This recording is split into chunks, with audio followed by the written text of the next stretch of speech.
They say queens rule kingdoms, but Cleopatra, she ruled history itself. This is the story of a girl who stood against empires and became a legend the world could never erase.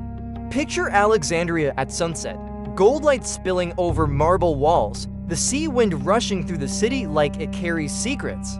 Inside the palace, a young Cleopatra walks through the shadows, not as a princess, but as someone preparing to fight for a throne the world thinks she can't hold. She was just 18 when Egypt slipped into chaos. A kingdom breaking apart, a dynasty turning against itself, and Rome, the world's greatest superpower, watching every move she made. But Cleopatra didn't break. She wasn't loud. She wasn't reckless. She was calm, dangerously calm, the kind of calm that means a plan is coming. When her own brother pushes her off the throne, she doesn't run, she rewrites the rules.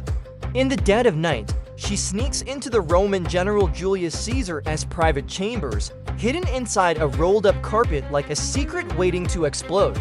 And when that carpet unrolls, Caesar looks at her and sees a leader, not a victim, a queen, not an exile. With him, she reclaims Egypt, not with force, but with intelligence. Cleopatra knew people.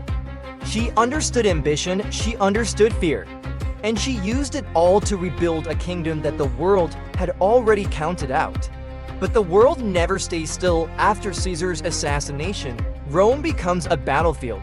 And in that chaos, Cleopatra finds an unlikely ally, Mark Antony, Rome's greatest general. Their connection isn't just romance, it's strategy, survival, and to powerful minds deciding to take on the world together. But empire hates anything it can't control. Whispers turn into propaganda. Propaganda turns into war.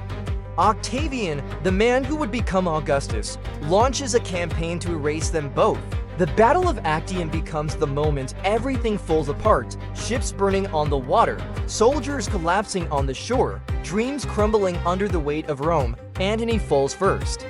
And Cleopatra, she faces a choice no queen should ever face: bow to Rome or choose her own ending.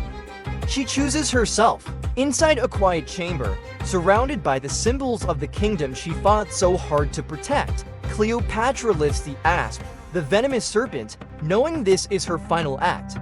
No chains, no Roman parade, no humiliation.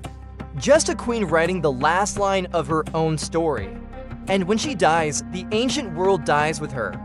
Egypt becomes Rome's, but Cleopatra, her name refuses to fade, because some people aren't written in history. They become history. Power isn't about crowns or armies. It's about how far you're willing to go to protect what you believe in. And Cleopatra's life whispers one truth: destiny favors the brave.